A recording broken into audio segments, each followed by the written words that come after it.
I got fired for accidentally being an asshole to the company owner's disabled daughter. This happened on Friday. I've been drowning my sorrows all weekend, dreading the fact I have to start looking for a new job. Explaining why I got fired from my old job is going to be fun. I'm typing it up here to try and organize my thoughts in my head, because right now, it's all a mess. I had been with the company for 3 months and was still on orientation. My job was sales, advertising. As the new guy, I was given existing accounts to manage, which consisted of providing customer service and convincing my clients to spend more money on advertising. All of these accounts already had their ad campaigns done, and if they wanted something new, the account was transferred to a senior account manager who would work with our advertising guys to put something together for the customer. Eventually, I hoped to have that job, but I had to pay my dues by proving I could maintain existing accounts and convince them to spend more money first. Everything was going great, until last week, when we were scheduled to have our quarterly retreat. Since we were the main regional office in the area, all of the employees from the satellite locations came to our office for the retreat.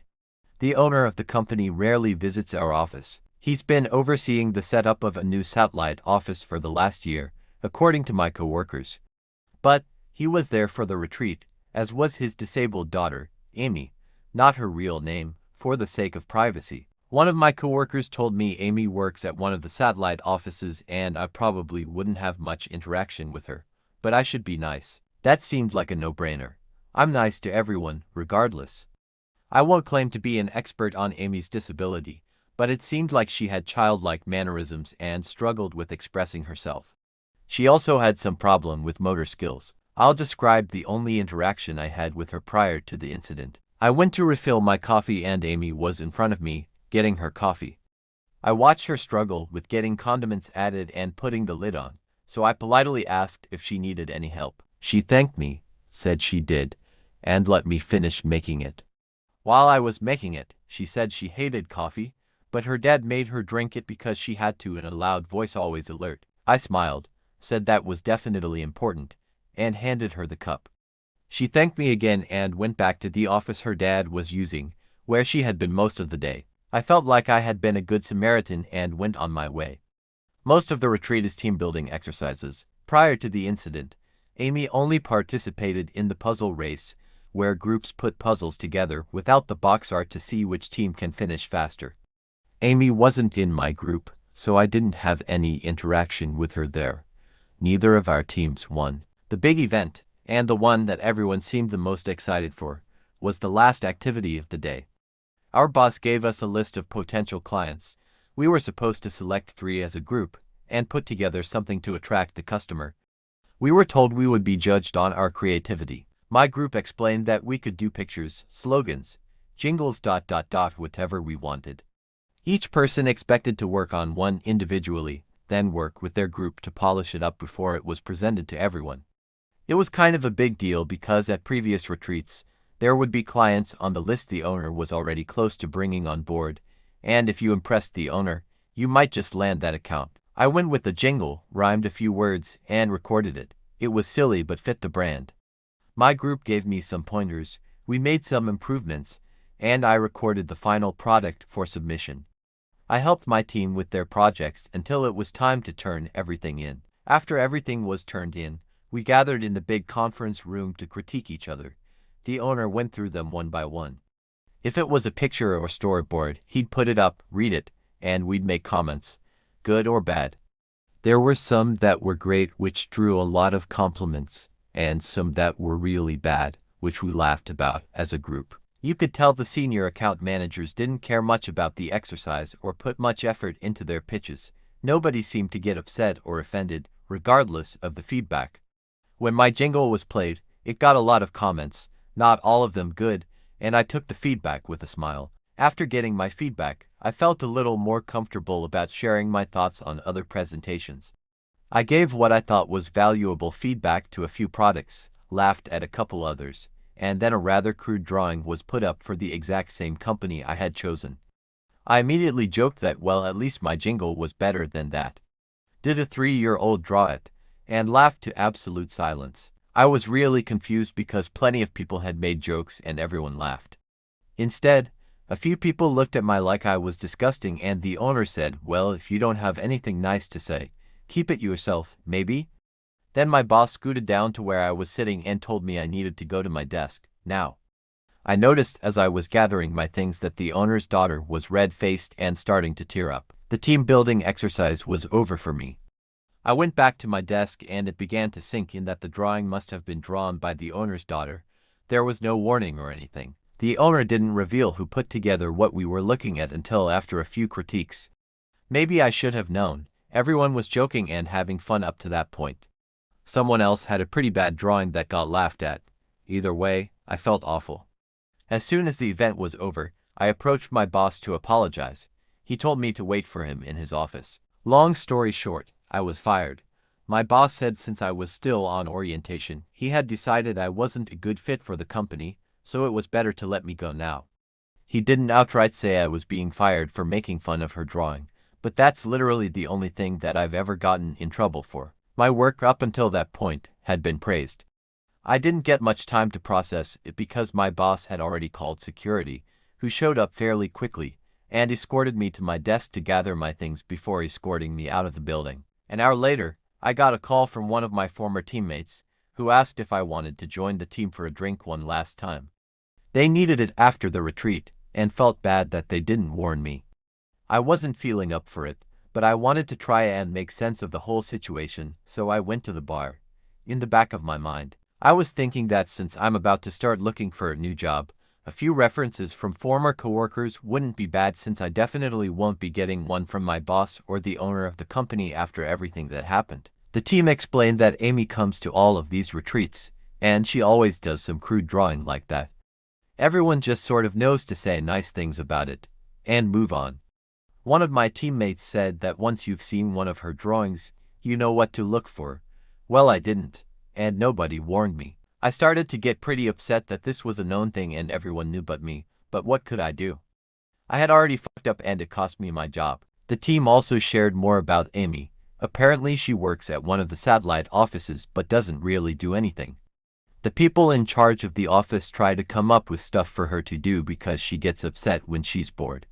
The team said the way the people who worked there described it, they were basically her babysitter so she wouldn't bother her dad all day when he spent most of his time there. And after he moved on to establish the new satellite office, he didn't take Amy with him because she liked all the friends she had at that office. They also said that her dad had harassed a few single guys at the office to take her on dates, which seemed pretty damn HR inappropriate, but he does own the company. My team said Amy desperately wants a boyfriend and wants to get married, which she talks about all the time. The consensus seemed to be that there's no way she actually understands how relationships or marriage works, and her dad probably put this idea in her head to begin with. One of my teammates did joke that it wasn't a bad deal, because whoever married her would inherit the company since she is the old man's only kid. I wasn't really in the mood for jokes at that point after losing my job over one, so I told them I needed to go. The only good thing is my former team members did say they would gladly give me a reference if I needed it, since they felt so bad about not telling me about the Amy situation to begin with. Oh, and the cherry on top, Amy sent me a Facebook friend request over the weekend. I haven't accepted it. I already upset her and it cost me my job. Part of me wants to accept it, apologize, and block her, but I'm not sure I'm ready for that either. I'm going to take a few days to get myself together and then get my resume out there. Update: I decided to go have some drinks with a good friend, talk things out, and see what he would do. Dave's been my best friend since we were in elementary school. We've probably spent more time together than some actual brothers. Dave was firmly on the side of accept the friend request, apologize, and clear your conscience, man. I'm getting us another round of shots. He knows me better than anyone, and he knows that the guilt would eat me alive. I posted it here because it bothered me. I decided to take his advice, and everyone here who pushed me for that as well, especially the ones that DM'd me. So, that's what I did. I accepted the friend request. I immediately messaged Amy. I said I shouldn't have made that joke about anyone's work. It was unprofessional, and I was sorry. It took her a while to respond, but when she finally did, she thanked me for my apology, but said she sent me the request because she wanted to apologize since I lost my job over it. I said she didn't owe me an apology, And there was another long pause before she asked if she could paste something to me. I wasn't sure what it was, but said she could. She pasted a generic message, but one she had clearly spent some time on. I don't want to type it word for word, but I'll paraphrase. Hi, my name is Amy. Please forgive me if I'm slow to respond to you. I suffered a brain injury when I was a little girl and it takes me a while to type things out. There was more to it, but that's the basic stuff. I responded, saying it was not a problem, and she could take all the time she needed. Amy and I ended up messaging back and forth until almost 3 a.m. No, we didn't fall in love. We aren't going on a date. I'm not going to marry her for revenge so I can take her dad's company. However, I do think I would like to be friends with her. Not because I feel bad for her, but because she's a genuinely nice person and honestly, everyone could use a few friends like that. We spent a lot of time talking about her. That's just the direction it went, so I asked questions since she seemed comfortable talking about it. Amy was in a car accident when she was a kid. She was in the car with her mom and they were hit by a drunk driver, coming back from a birthday party for one of her classmates.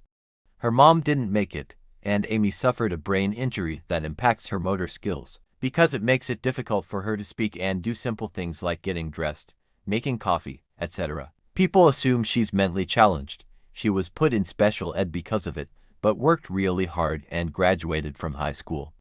She even wanted to go to college, but her dad didn't think it was a good idea. Her life has been difficult because it's hard for her to communicate with people. By the time she can get a fully formed sentence out, the conversation is over. She can type slowly, but most people don't want to type when they're face-to-face. She even admitted that when she's not at work, she will sometimes carry a tablet and pretend she's mute, because that's just easier. We eventually circled back to the drawing and my terrible response to it. She wasn't that offended by my response, because she assumed I didn't know. She got upset, primarily, because she knew all hell was about to break loose and she had no way to communicate with anyone. She was so upset when she found out I got fired, and tried to talk to her dad, but he wouldn't listen to her. She's fully aware that a lot of people at the company just pretend to be nice to her because she's the owner's daughter, but she does have a few friends at the satellite office where she works who better understand her disability. She gets frustrated because she can't truly contribute anything, but is happy when they are able to find busy work for her to do. It might take her all day to do something another person could do in a couple of hours, but it's better than sitting around bored all day. She knows she's a burden and a bother to her dad when he's around, but he's her dad and she loves him. She wishes every single day she was a daughter he could be proud of, rather than a burden. She tries talking to him via emails and text messages, but he usually doesn't respond. If they're in the same location, he'll just walk over and respond verbally, which is frustrating, because it becomes a one-sided discussion with her unable to do anything but give simple one-word answers like yes or no. She also thanked me again for helping with her coffee. She said that when she was younger, she tried to do everything by herself, and would get mad when people helped her, but now she's learned to appreciate the few who do. Most just stand there and look away, pretending to patiently wait for her to do it on her own. We ended our talk last night agreeing to talk again sometime. She asked if I had watched the first episode of House of Dragon yet, which I have, and she asked if I'd like to talk about it after she watches it. I told her I'd love to. So that's it. That's the update. Sorry to those who expected me to steal her dad's company. I'm definitely not doing that. Talking to Amy did make me feel a lot better though. I don't know how I'm going to handle the whole firing thing at my next interview, but a few of you suggested I just leave a gap on my resume, and I may just do that. I doubt there will be any future updates, but at least this has a happy ending.